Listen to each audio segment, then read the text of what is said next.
देखिए, अगर आप लोग एक चीज गलती नहीं कीजिएगा कि कोई चीज पढ़ने के बाद उसको ये चीज पे थोपिएगा कि इसको बढ़िया से हम रिवीजन करेंगे, वो दिन कभी नहीं आता है।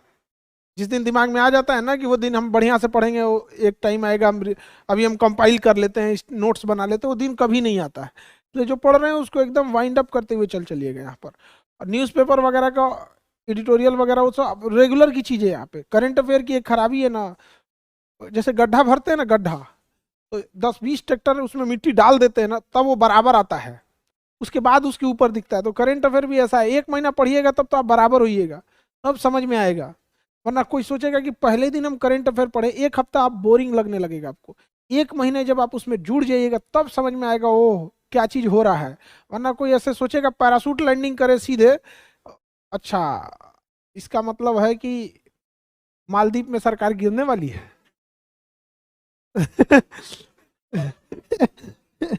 उसको को पता ही नहीं चलेगा वहां पे। वो एक लंबा प्रोसेस होता है उसका। जब आपको, अब ऐसे नॉर्मल समझिए, कोई बिहार का है, उसको बिहार की पॉलिटिक्स इजीली समझ में आती है क्योंकि एक लंबे प्रोसेस से उसको देखते हैं। उसको अगर पूछिएगा राजस्थान में सीएम चेंज, मध्य प्रदेश में सीएम चेंज हो गया, तो कहा ये तो चेंज होने के लिए होते हैं। उसको पता ही नहीं चलेगा भैया सीटिंग सीएम को हटाया गया है, तब कहेगा वो सीटिंग सीएम थे वो। क्योंकि आपको जब तक करंट अफेयर में पहले से नॉलेज नहीं है ना, थोड़ा बहुत आपको रहना चाहिए। तो 1-2 महीने आपको लगेंगे किस चीज में, उसको वाइंड अप करने में, आपको बराबर आने में। तो बेटर है आप ना थोड़ा थोड़ा देखते रहिएगा। अब एग्जाम के टाइम पे देखिएगा ना तो एग्जाम का प्रेशर हो जाएगा। तो अभी क्या है ना, नॉर्मल देखते रहेंगे तो आपको एक आदत सी पड़ जाएगी, अच्छा ये ऐसी चीजें होती है, फिर धीरे धीरे चीजें समझ में आ जाएगी। अभी आपने देखा होगा ईरान ने मिसाइल मार दिया था पाकिस्तान के ऊपर, बदले में पाकिस्तान ने भी मार दिया ईरान के ऊपर, मार दिया ना, दोनों आपस में लड़ गए थे यहाँ पे। अब नॉर्मल तो ऐसे लगे यार दोनों लड़ गए, दोनों में समझौता भी हो गया, बट इसमें बहुत क्रूशियल रोल किसने निभाया, चाइना ने। क्योंकि चाइना का इक्वल इंटरेस्ट है, वो इंडिया को काउंटर करने के लिए पाकिस्तान को रखा है और इंडिया को ही काउंटर करने के लिए ईरान को भी रखा है। अब हमारे दो साथी आपस में लड़ेंगे तो भाई मेरा तो काम है भैया चुप कराओ यहाँ पर। तो एक एट ए टाइम कैसे समझ में आएगा आपको। अब कोई पहली बार सोचा तो चाइना को क्या जरूरत है भैया युद्ध में छुड़ाने की, लड़ाई लड़ने दो यहाँ पर, तो वो नहीं होगा यहाँ पे। आपको एक धीरे धीरे धीरे धीरे एक बिल्टअप करना पड़ेगा, वो एक लंबा प्रोसेस होता है यहाँ पे। और अचानक से करेंगे तो कभी नहीं होगा। और ये बड़ा क्रूशियल रोल होते जा रहा है करंट अफेयर का, प्री से लेके मेंस में लेके इंटरव्यू से लेके हर जगह आपका रोल होते जा रहा है। अब तो इंटरव्यू में शुरुआत ही हो रही है, आधे क्वेश्चन यही से न्यूज़पेपर पढ़े कि नहीं पढ़े, न्यूज़पेपर से उठाया उधर ही रह गया, समझ में आएगी नहीं। और इंटरव्यू एक बहुत बड़ा रोल, देखिए आपके सिलेक्शन में मेंस रोल निभाएगा। बढ़िया पोस्ट मिलेगा कि नहीं मिलेगा इंटरव्यू का मार्क्स डिसाइड कर देता है। तो काफी अच्छा मार्क्स हो जाता है ना वो इंटरव्यू वाला चीज में। मेंस आप अच्छा किए सिलेक्शन तो लेके आएंगे, इंडियन पोस्टल सर्विस दे देगा या कहीं ऐसा जगह देगा जो आपकी शायद चॉइस ना हो। तो कई बार ऐसा होता है ना, बिना चॉइस का जॉब करना और बिना पसंद की शादी करना बड़ा टेंशन चीज हो जाता है। भाई या तो मेल की जिंदगी क्या होती है, या तो ऑफिस में होगा अपने वर्क प्लेस पे, या तो घर में, दोनों उसके लिए वो जैसे उसकी जीवन जो है अर्धांगिनी उभी है, आधा ही कहा जाता है ना। तो एक तरह का जॉब भी है, तो आप सेटिस्फाई रह पाइएगा।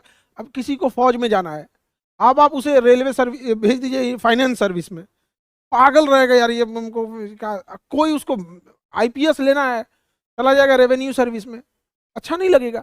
तो हर जगह आपको ध्यान रखना है यहाँ पे, और जो जी चीज़ें रेगुलर चीज़ें होती हैं उसको ध्यान रखना है आपको। जैसे साइंस है, आपका साइंस बैकग्राउंड है तो बढ़िया है, जिसका साइंस बैकग्राउंड नहीं है वो थोड़ा सा आपको मेहनत करने की ज़रूरत है। कोई पढ़ने में तेज नहीं है इसमें, और ना ही कोई पढ़ने में कमज़ोर है। दो ही वर्ड होता है, एक लापरवाह एक जिम्मेदार। जो पढ़ने में कहते हैं ना कमज़ोर है, हाँ, तो वो कमज़ोर शब्द बोलने से ना एक सिंपैथी की फीलिंग आती है, ओहो कमज़ोर है, दीन है, आहा ये बेचारे पे दया करो। ये कल्चर ही खराब है यहाँ पे। हमको तो मेरा बस चले तो इस शब्दे पे रोक लगा दे एजुकेशन सिस्टम में। कमजोर नहीं है तो लापरवाह है, समझ में आएगी नहीं। कोई पढ़ने में तेज नहीं होता है। ऐसे जब बोलते हैं ना कि तेज है पढ़ने में, तो ऐसा लगता है इसके घर वाले हॉर्लिक्स पिलाए होंगे, बॉर्नवीटा खिलाए होंगे, अमीर घर में पैदा हुआ। नहीं नहीं नहीं नहीं, वो सिंसियर है, बचपन से ही सिंसियर है कि नहीं यहाँ पे। अब एक हमारे साथ एक लड़का पढ़ता था, वो हमसे कह रहा है कि भाई तुम लोग 6 घंटे बैठ के पढ़ देते हो ना, तो भी तुम्हारा यही पोजीशन है। हम जिस दिन 6 घंटे पढ़ देंगे ना उस दिन गर्दा उड़ा देंगे। हम कहेंगे सुन सुन सुन, 6 घंटा जिस दिन बैठेगा ना उस दिन कमर दर्द की गोली खाएगा। अचानक से कोई सोच ले कि पहला पढ़वे नहीं किए हैं और सोचेंगे नहीं आज हम 6 घंटा बैठ के पढ़ेंगे, कमर दर्द का गोली खाना पड़े। वो आदत होती है धीरे धीरे चीजों को। तो आप में से कोई तेज नहीं है, कोई सिंसियर नहीं है, ना ही कोई लापरवाह ये कमजोर है। या तो आप सिंसियर होंगे या तो लापरवाह होंगे। और अमूमन आप जिस सब्जेक्ट को सबसे कम टाइम देते हैं वही सब्जेक्ट आपका खराब होता है। दुनिया का कोई भी चीज देखिएगा, समय दीजिएगा तो आपका हो जाएगा। समझ में आ गया कि नहीं आ गया? कई बार सड़क पे देखते हैं ना, कंफ्यूज हो जाते हैं, अरे भैया ये सब कहाँ लेके घूम रहा है सब, क्यों? समय दिया है। होता है कि नहीं होता है? हाँ। तो वैसे ही समय दीजिए, आपका ये जॉब भी हो जाएगा। समय नहीं दीजिएगा कभी नहीं होगा। लाख पढ़ने में तेज है, कभी नहीं हो सकता है। सिंपल सी चीज है, आपको क्या चाहिए? समय। और जिस सब्जेक्ट में कम पढ़े हैं, जिस सब्जेक्ट में इंटरेस्ट नहीं है, उस पढ़ते पढ़ते इंटरेस्ट आ जाता है। देखिए कॉन्फिडेंस जो होता है ना, हमेशा नॉलेज से आता है। हमेशा नॉलेज से ही कॉन्फिडेंस आएगा, और कोई रास्ता नहीं है कॉन्फिडेंस आने का। हम आपसे कहेंगे कि आप बताइए, आप चेन्नई के बारे में कुछ बताइए, आपका कॉन्फिडेंस नहीं आएगा। बट अगर आपको कहते कि नहीं आप अपने गांव के बारे में बताइए, बड़ा कॉन्फिडेंटली जवाब दीजिएगा। हाँ पूछिए, कौन गली मोहल्ला कहाँ से है? क्यों? नॉलेज है ना, नॉलेज। तो नॉलेज बहुत बड़ा क्रूशियल रोल निभाता है आपके कॉन्फिडेंस में। वहां पे वही कॉन्फिडेंस फिर आपकी पर्सनालिटी हो जाती है। यहाँ पे कॉन्फिडेंस अगर रहेगा तो बिल्कुल ये चीज होगा। तो नॉलेज लेते ही है। और कोई भी चीज कब आप भागते हैं, कॉन्फिडेंस और इंटरेस्ट दोनों नॉलेज पे डिपेंड करता है। अगर आपके पास नॉलेज नहीं है ना, तो सबसे पहले आपका उससे इंटरेस्ट खत्म हो जाएगा, और फिर उसको कॉन्फिडेंस खत्म हो। जैसे हम आपको भाषण दे चाइनीज भाषा में, खूब बेहतर भाषण दे और सारा लेक्चर किस में दे? चाइनीज। समझ में नहीं आ रहा है, यहाँ पे नॉलेज नहीं आएगी, इंटरेस्ट खत्म होगा, कॉन्फिडेंस खत्म हो जाएगा। समझ में आएगी नहीं? नेपाली भाषा में आपको समझ में आएगा नहीं। तो ये चीज है, तो समझने की एक बार कोशिश कीजिएगा। अमूमन स्टूडेंट्स में क्या होता है, कोई चीज नहीं समझ में आ रही है तो उससे भागने लगते हैं, और ये सबसे बड़ा खराब ये सबसे बड़ी डीमेरिट है। ये सब चीजों से आप लोग बचिएगा। समझ में आ रहा है कि नहीं आ रहा? बाकी और कोई डाउट तो आप बताइए, आप लोग को कोई पर्सनल, वरना हम लोग तो इसे समझाते ही रहते हैं। रिवीजन में हमेशा याद रखिएगा, रिवीजन और पढ़ाई दोनों में अंतर होता है। आप रिवीजन जब कर रहे होते हैं तो याद रखिएगा कि आप 20% से ज्यादा चीजों का अगर रिवीजन कर रहे हैं तो आप टाइम पास कर रहे हैं। जैसे सपोज कीजिए कि आपने कोई एक पेज पढ़ा, एक पेज पढ़े, तो रिवीजन में उस पूरे एक पेज का आपके पास निचोड़ रहना चाहिए। 20% एरिया, उसमें हर एक चीज इंक्लूड रहना चाहिए। जैसे आप कोई भी चीज पढ़े, 50% तो आपको ऐसा बाई हार्ट मेमोरी में याद हो जाएगा। जैसे वॉल्केनो पढ़ रहे हैं, साइंस एंड टेक ही पढ़ रहे हैं, चंद्रयान पढ़ रहे हैं, जैसे आदित्य एल1 पढ़ रहे हैं, तो कुछ चीजें तो याद ही हो जाएंगी। तो क्या उसको रिवीजन करना समय की बर्बादी है कि नहीं? कुछ चीजें हैं जो कभी कभी दिमाग टंग स्लिप होती है, दिमाग में रहता है, टंग स्लिप होती है, यार यार ये दिमाग में, ये एल1 का मतलब लैंग्वेजियन पॉइंट ये क्या होता है, कुछ चीजें ऐसे होती है। उसमें एक सिंगल टिक मारिए कि भैया ये हमको ना जुबान से ही नहीं निकलता है। और कुछ चीजें होती है दिमाग में घुसता ही नहीं है, या फिर याद रहेगा ना बार बार भूलेगा, बार बार भूलेगा। जैसे अगर हिस्ट्री में देखेंगे तो एंग्लो इंडियन वार, कभी एंग्लो मैसूर होगा, कम एंग्लो कर्नाटक होगा, कम एंग्लो मराठा होगा, एंग्लो अवध हो जाएगा, पागल हो जाएगा आदमी सब। तो वो ज्यादा क्रूसियल, तो उस पर डबल टिक मारिए। तो जिस पे डबल टिक है वो ब्रेन में उसको रखना जरूरी है, जिसपे सिंगल टिक है जबान पर, जिसपे कोई टिक नहीं उसको छोड़ के निकल जाइए। समझ में आ गया कि नहीं आ गया?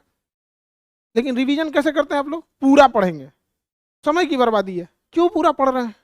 लाइन बाई लाइन कोई चीज कभी नहीं पढ़ी जाती ना। रिवीजन मतलब क्या? 20%, 20%, 10% एकदम। और कोई भी चीज पढ़ रहे हैं, एक पेज को अगर आप 5 लाइन में नहीं हटा सकते हैं रिवीजन के लिए, रिवीजन की कॉपी या फिर साइड में ही नीचे कुछ जिस्ट बना के रखे रहिए, खटाखट खटाखट उस चीज को, उस समराइज होना चाहिए किसी भी छोटी सी चीज का यहाँ पर। समझे? जैसे कभी किसी देखिए कोई भाषण देता है ना, तो क्या पूरा भाषण लिख के रखेगा? उसका कुछ की पॉइंट्स लिख देता है सामने कि अच्छा हमको इस चीज पे चर्चा करनी है।